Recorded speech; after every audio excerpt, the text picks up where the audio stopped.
Good evening friends. இப்போ நம்ம பார்க்க போறது how to use if and unless.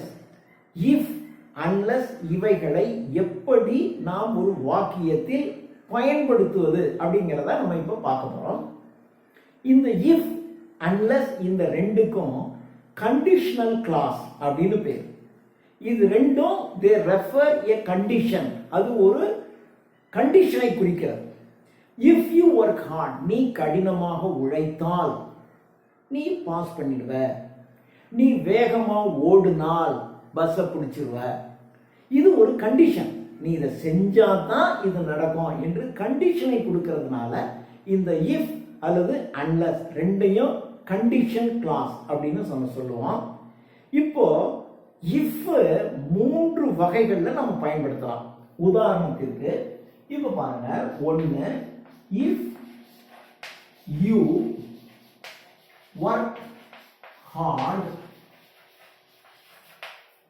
you will pass. இப்படி ஒரு யூசேஜ். இதுல பாத்தீங்கன்னா இங்க present tense வந்துச்சுன்னா இங்க future tense வரும். கேர்ஃபுல்லா இருக்கணும். ஃபர்ஸ்ட் பார்ட்ல கண்டிஷன் பண்ற இடத்துல present tense இருந்தா எக்ஸிக்யூட்டட் பார்ட்ஸ்ல future tenseல வரும். if you work hard, நீ கடினமாக உழைத்தால் you will pass அப்படி வரணும். இதே ரெண்டு if you worked hard அப்படி வருதுன்னு வச்சுங்க, இங்க you would pass அப்படி போடணும். you would pass. இங்க worked past tense வந்துச்சுன்னா இங்க would பயன்படுத்த வேண்டும். if you worked hard you would pass. if you work hard you will pass. இன்னொன்னு மூணு if you had worked hard. இங்க past perfect had போட்டு வெர்பினுடைய மூன்றாவது form run ran run, had run, had come came come, had come, work worked worked, had worked, play played played, had played. இந்த மாதிரி had வந்து பக்கத்துல வெர்பினுடைய மூன்றாவது form past participle வந்துருச்சு அப்படின்னு சொன்னா இங்க you would have போட்டு passed என்று எழுத வேண்டும். இங்க will pass, would pass, would have pass. have has had வந்தாவே பக்கத்துல மூணாவது ஃபார்ம் போடணும். சோ இது மாதிரி present tense வந்தா எப்படி போடணும், past tense வந்தா எப்படி போடணும், past perfect tense வந்தா எப்படி போடணும் அப்படின்னு நமக்கு நன்றாக தெரிஞ்சிருக்க வேண்டும். இதே தான் unlessக்கும். இப்போ unless எப்படி பண்றோம்னு பாருங்க. unless you work hard, unless வந்துச்சுன்னா இங்க not சேர்த்துக்கணும், அவ்வளவுதான். you will not pass. unless என்பது நெகட்டிவ். இங்க ஒரு நெகட்டிவ் இருந்து இங்கேயும் ஒரு நெகட்டிவ் போட்டீங்கன்னா ரெண்டு நெகட்டிவ் பாசிட்டிவா மாறிடும். அப்ப இதே அர்த்தம் தான். if you work hard you will passங்கிறது என்ன அர்த்தமோ அதே அர்த்தம் தான் unless you work hard. நீ கடினமாக உழைக்காவிட்டால் நீ பாஸ் பண்ண மாட்ட. அப்போ கடினமா உழைச்சா பாஸ் பண்ணிடுவ.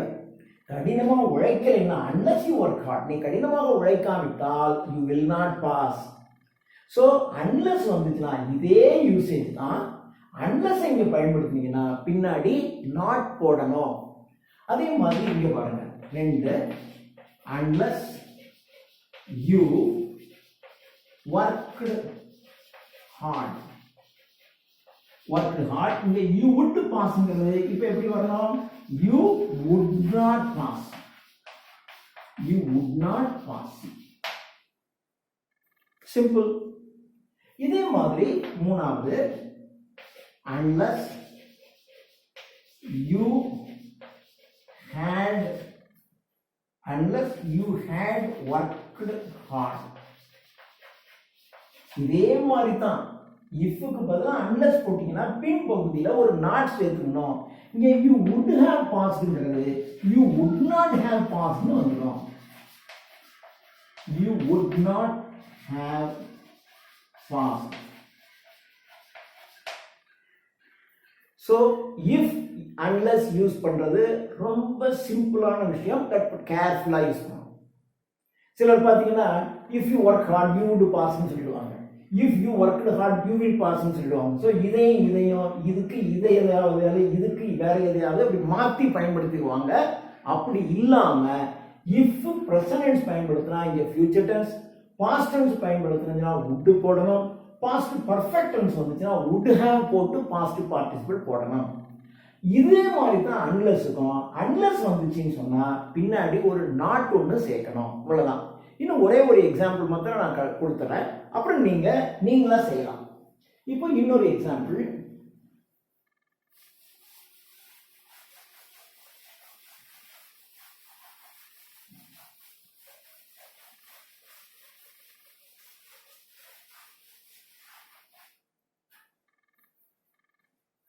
இப்போ பாருங்க. ஒன்னு, if he catch the ball, if he, ஞாபகம் வச்சுக்கணும். இது இன்னும் கொஞ்சம் he she it வந்துச்சுன்னா present tenseல es சேர்க்கணும். I work, he works. I play, you play, we play, they play. ஆனா he plays, she plays, it plays. So present tenseல he she itக்கு வெர்போட s சேர்க்கணும். இது ஞாபகம் வச்சுக்கணும். இது கவனமா இருக்கணும். If he catches the ball, if he catches the ball, he will out.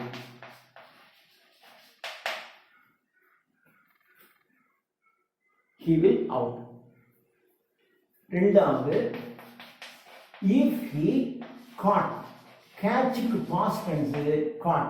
present tenseக்கு தான் வெர்போட s சேர்க்கணும். past tenseக்கு எதுவும் சேர்க்க கூடாது. catchக்கு past tense caught. if he caught the ball,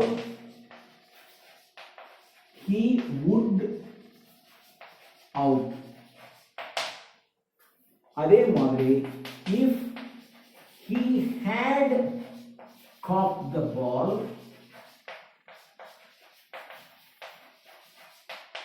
he would have out.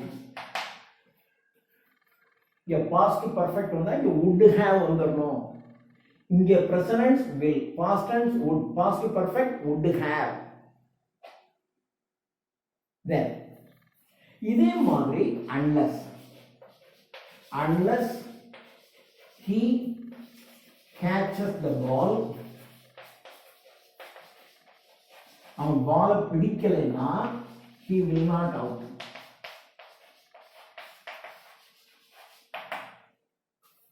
அதே மாதிரி unless he caught the ball, he would not out.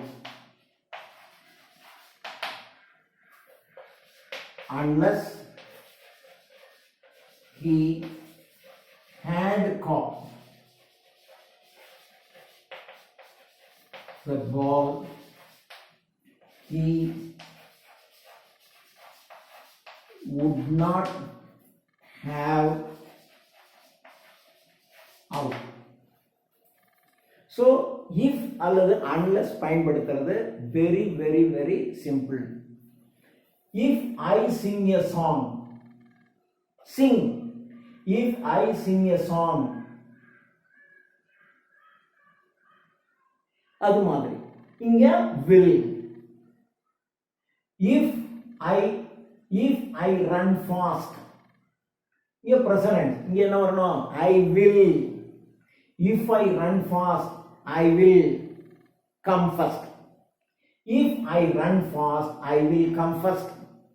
If I ran fast, I would come first.